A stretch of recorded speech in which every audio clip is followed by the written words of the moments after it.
Salut à toutes et à tous, soyez les bienvenus. Je suis ravie de vous retrouver pour ce tout premier Jeux 7 et podcast de l'année 2026. Je vous souhaite que cette année soit merveilleuse, remplie de joie et de bonheur, petits et grands, mais surtout, avant toute chose, une excellente santé. N'est-ce pas finalement le plus important? Dans ce premier podcast de la saison, je vous propose d'entendre les réactions des joueurs belges qui disputent cette semaine les qualifications de l'Open d'Australie 2026. Greet Minen, Sofia Kostoulas et Hanne van de Winkel chez les filles. Alexander Blocks, Gilles Arnaud Bailly et Kimmer Coppejans chez les garçons. Malheureusement, c'est déjà fini pour Gauthier Auclin. Il a été éliminé cette nuit au premier tour. Dans un autre podcast à paraître également ce lundi, on décryptera comme d'habitude ce qu'il s'est passé sur les circuits ATP et WTA la semaine dernière. Et je peux vous dire qu'il y a déjà beaucoup de choses à épingler sur ce début de tournée australienne entre la United Cup où la Belgique a été incroyable et tous les autres tournois parallèles. On évoquera tout ce qu'il s'est passé dans un numéro bis. Je vous dis on parce que je ne serai pas seule. Je serai accompagnée de Louis Barrigan, jeune journaliste passionné de tennis, qui va m'accompagner notamment pendant toute la durée de l'Open d'Australie. Et si vous n'avez pas envie de louper le moindre numéro de Jeux 7 et podcast, il vous suffit de cliquer sur le bouton s'abonner sur les différentes plateformes de podcast sur lesquelles vous nous écoutez et vous serez prévenu quand un nouveau numéro sort. Voilà, comme ça tout est réglé. Allez, on est parti pour ce premier numéro. Silence s'il vous plaît, les joueurs sont prêts.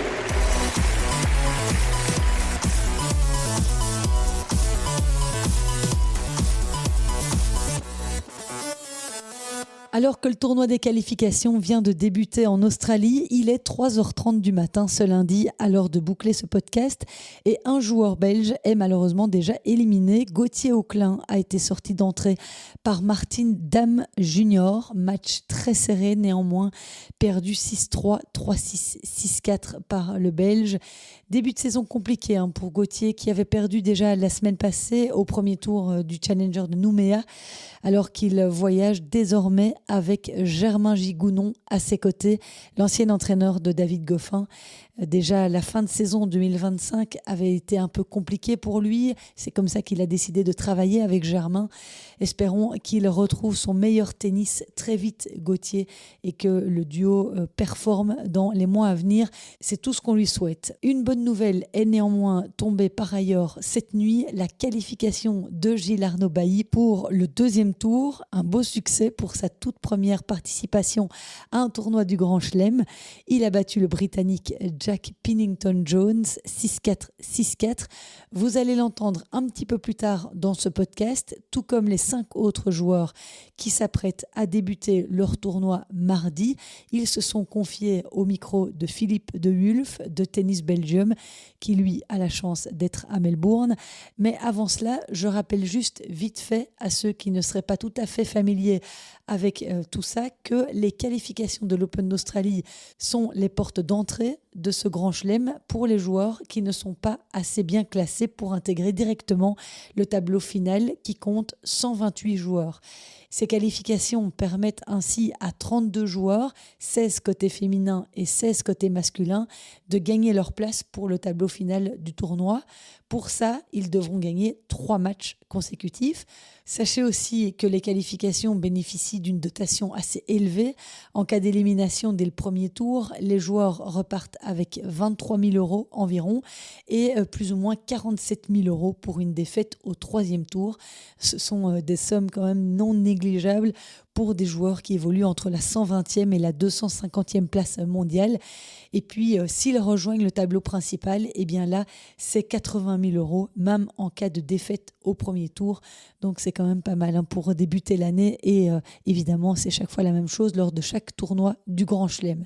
Alors, côté belge, on va commencer par parler de nos joueuses. Elles sont au nombre de 3 dans ce tableau des qualifs. Greet Minen en est à sa 7e participation à l'Open d'Australie. Malheureusement, cette année, contrairement à 2024 et 2025, elle doit passer par la case qualification parce qu'elle a un peu chuté au classement à cause de pépins au dos la saison dernière. Elle est 119e aujourd'hui. Elle s'est préparée en participant la semaine dernière à la United Cup avec la Belgique, où elle a joué un double mixte en quart de finale contre la Tchéquie aux côtés de Sander Gillet, mais elle a quand même pu jouer pas mal de matchs d'entraînement avec d'autres joueuses qui étaient présentes sur place. Grete Minen jouera mardi face à la Portugaise Francesca Jorge, 211e mondiale. On va écouter la réaction de Grete au micro de Philippe De Wulf de Tennis Belgium. On l'écoute. Oui, je le connais bien. J'ai joué contre elle à Oeiras l'année passée sur terre. Donc c'est sûr, c'est une joueuse qui aime bien la terre battue. Donc pour moi, c'est bien. Je pense que c'est assez rapide ici. Les conditions sont assez rapides, les balles sont rapides. Donc je pense que je peux vraiment jouer mon jeu et jouer agressif. Je n'ai pas fini l'année passée très, très bien. Et aussi, j'ai pris beaucoup de temps entre les matchs, donc beaucoup de mois sans match. Donc, je n'ai pas beaucoup d'attentes, mais c'est parfois bien de commencer comme ça. Et j'espère que je peux juste jouer beaucoup de matchs ici. Et on espère évidemment aussi que Grete débutera bien sa saison à Melbourne. L'année passée, elle avait essuyé une défaite très douloureuse au premier tour face à l'Australienne Destiny Ayava. Le public n'avait pas manqué de jouer son rôle et elle avait perdu après un long combat dans la chaleur. Encore un petit mot sur sa meilleure performance à Melbourne. C'était un deuxième tour en 2020 quand elle s'était extirpée des qualifs et avait été battue par Elena Rybakina. J'ai déjà joué des matchs de bon niveau, de bonne qualité ici. Donc j'espère que je peux encore le faire cette année. Mais c'est vraiment match par match. Je vais juste donner tout à chaque match et j'espère que ça va être suffisamment. Sofia Kostoulas, elle, arrive à Melbourne boostée de confiance après ce quart de finale disputé la semaine dernière à Auckland, alors qu'il s'agissait de ses tout premiers pas dans un tournoi WTA 250. Elle ne s'attendait pas du tout à aller aussi loin dans cette première compétition de l'année, mais elle était évidemment très heureuse de ces 5 matchs disputés en Nouvelle-Zélande pour préparer l'Open d'Australie. Quand je joue mon tennis et quand je suis impliquée dans ce que je fais, je pense que j'ai vraiment le niveau et c'est ce que j'ai montré la semaine passée. Donc j'espère que je peux tenir ça pendant une année.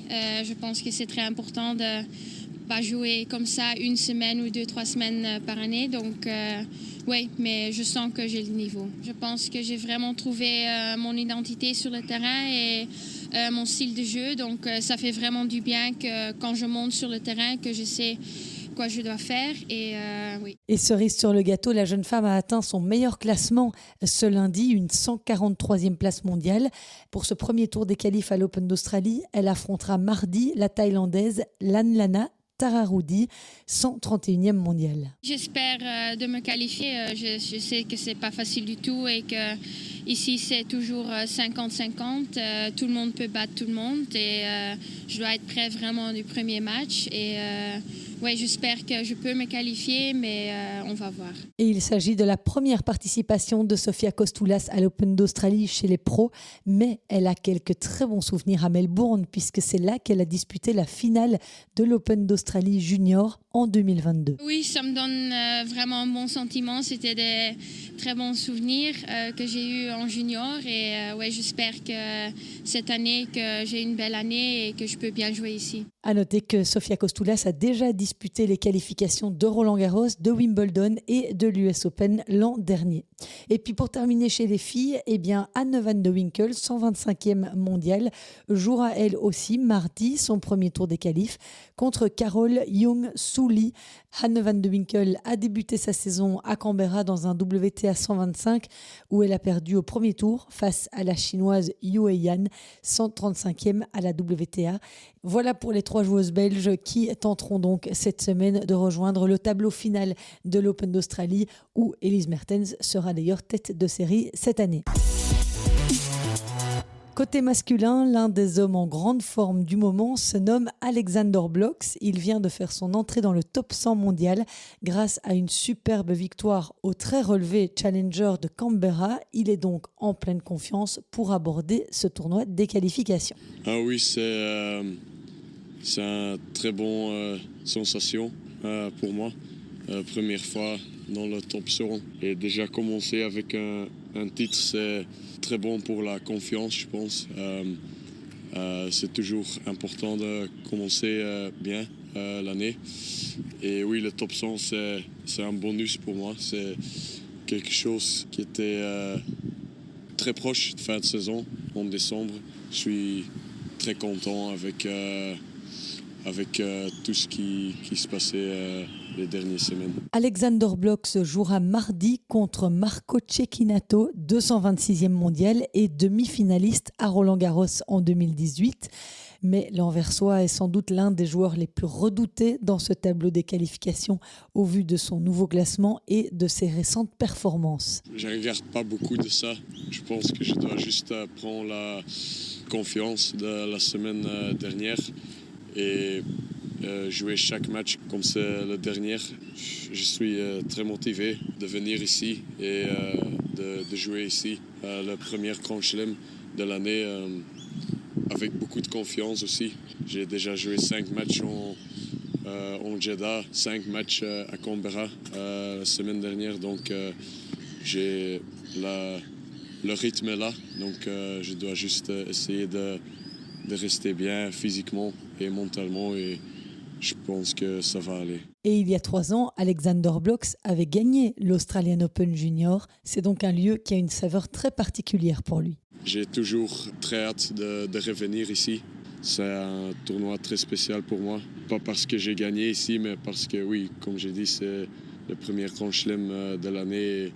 C'est un peu intéressant de voir comment tous les joueurs sont préparés pour la nouvelle saison. C'est, je pense, un de mes favoris de les Grands Chelems. Donc oui, je suis très motivé et j'ai très hâte. Oui.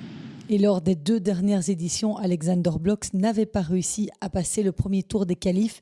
Il n'a d'ailleurs encore jamais disputé de tableau final en Grand Chelem.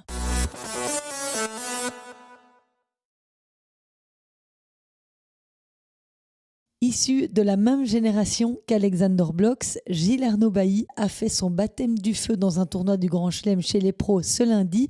C'était pour lui la toute première fois et ça n'a pas l'air de l'avoir impressionné plus que ça puisque Gilles Arnaud s'est imposé en 2-7 face à Jack Pennington Jones.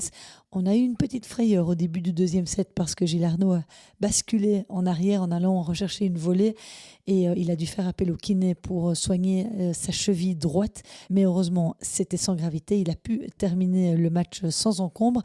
Philippe de Wulf l'avait interrogé la veille de cette première victoire dans les qualifs d'un tournoi du Grand Chelem. Oui, c'est une énorme expérience. Surtout quand tu commences 800 l'année dernière et d'être ici, c'est quand même une bonne étape. C'était une bonne année l'année dernière, donc, mais oui, maintenant d'être ici, c'est incroyable. Bien sûr, j'espère de gagner quelques matchs, surtout parce que le mec que je joue maintenant, j'ai perdu la semaine dernière, donc maintenant, je veux quand même prendre ma revanche. Il joue super bien, mais je sais bien que moi, je dois vraiment bien servir aussi. Je pense que ça va être vraiment très important et surtout de bien jouer agressif parce que quand lui prend le jeu, ça va être vraiment dur. Donc juste bien servir, essayer de bien servir et être agressif, ça c'est le plus important. Ouais. Je vois maintenant, quand je m'entraîne avec tous les gars ici, ils servent super bien. Je trouve que moi, je sers déjà beaucoup mieux, mais c'est encore les gars ici, c'est super constant et chez moi, parfois, c'est encore un peu moins. Donc je vais voir, maintenant comme tu dis, je vais le voir chaque semaine que c'est vraiment important. Et Gilles Arnaud Bailly était un excellent joueur chez les juniors où il a été finaliste à Roland-Garros en 2022. Il a aussi été numéro 1 mondial chez les juniors. Ensuite, il est parti étudier et jouer aux États-Unis dans une université au Texas aux côtés de son frère Pierre-Yves Bailly. Quand il est revenu, ça n'a pas été évident tout de suite la première année, mais depuis 2025, il performe sur le circuit ATP. Il a fait un bond de de 600 places la saison dernière. Il a aussi performé à l'European Open de Bruxelles en octobre dernier en s'extirpant des qualifs et en battant Daniel Altmaier au premier tour. Il continue donc sur sa lancée, Gilles Arnaud, et on espère que ça va continuer. Lui est un grand habitué des tournois du Grand Chelem. Kimmer Coppejans, 246e au classement mondial, tentera dès mardi de rejoindre le tableau final à Melbourne, ce qu'il n'est malheureusement pas parvenu à faire en 11 participations. On écoute Kimmer. Je suis très content d'être ici. J'apprécie beaucoup que je peux faire ma 12e Australian Open. Ça veut dire que je suis un peu plus vieux en termes tennis. Mais aussi, j'ai déjà pouvoir faire 11 fois Australian Open, 12e fois maintenant. Alors, ça veut dire que j'ai déjà eu une belle carrière, on va dire. Et je suis très content d'être là. Kimmer Coppejans affrontera Kei Nishikori, ancien 4e joueur mondial redescendu à la 238e place à cause de blessures. Le Japonais a également été 4 fois quart de finaliste à Melbourne en 2012, 2015, 2016 et 2019. Mon tirage au sort, c'est pas évident du tout, mais je pense contre Nishikori, c'est vraiment un beau match à jouer ici en Australie. Il connaît bien le tournoi, il a déjà vécu des super moments ici. Alors ça va être très très dur, mais comme tu dis, il a quand même eu beaucoup de blessures. Encore la semaine passée, il s'est retiré avec une blessure à l'épaule. Peut-être il s'est retiré pour pouvoir jouer ici. Ça, je sais pas, mais ça reste quelqu'un qui peut très bien jouer au tennis. Alors, c'est un match très sympa. Alors, j'ai beaucoup envie d'entamer ma saison 2026. Et Kimmer Coppejans faisait lui aussi partie de l'équipe belge qui a disputé la semaine dernière à Sydney la United Cup. Il a donc passé la semaine aux côtés de Zizou Bergs, Elise Mertens, Grete Minen, Lara Salden et Sander Gillet. J'ai choisi pour faire le United Cup. La raison pour faire United Cup principale, c'était pour l'argent. Même en réserve, j'ai quand même pas mal pris de l'argent sans devoir faire quelque chose vraiment. Mais le tournoi est vraiment super. C'est super bien organisé. Et en plus, l'atmosphère dans l'équipe était vraiment bien. C'était super sympa. C'est toujours un peu différent quand dans un environnement équipe. En étant tennisman, tu es toujours focalisé sur tes trucs, on va dire tu es un peu égoïste, mais quand tu es en équipe, en général, c'était super. Et en plus, la Belgique encore, chez les meilleurs 4 pays du monde, je pense que c'est quand même très spécial. Voilà Kimmer Coppejans, Kei Nishikori, un match à suivre mardi dans la nuit. Je ne sais pas si vous avez HBO pour pouvoir suivre toutes ces rencontres. Je sais que via Proximus, c'est aussi possible de regarder Eurosport. Bref, s'il y a d'autres fans insomniaques comme moi, eh bien, n'hésitez jamais à vous manifester pendant la nuit sur mes réseaux sociaux. Au moins, je me sens moins seule. Et c'est ici que je referme ce podcast spécial qualif de l'Open d'Australie. Vous pourrez retrouver les réactions des joueurs belges après leur match sur mes réseaux sociaux, Instagram, Facebook, pendant le grand tournoi aussi d'ailleurs. Et l'année prochaine, j'y serai à Melbourne après avoir essuyé 4 refus. Je compte bien me faire un jour considérer par Tennis Australia. Pour ça, ma communauté doit grandir et je compte sur vous pour m'aider dans cette tâche. Sachez que vous pouvez aussi me rejoindre sur la chaîne YouTube de Je sais tes podcasts. Je serai ravie de vous compter parmi mes abonnés. Je vous souhaite une excellente semaine. Je vais me coucher, il est 4h50 du matin et j'enregistre un autre numéro demain après-midi. Donc il me reste quelques heures de sommeil. Allez, on s'accroche, ce n'est que le début. À très bientôt. Ciao.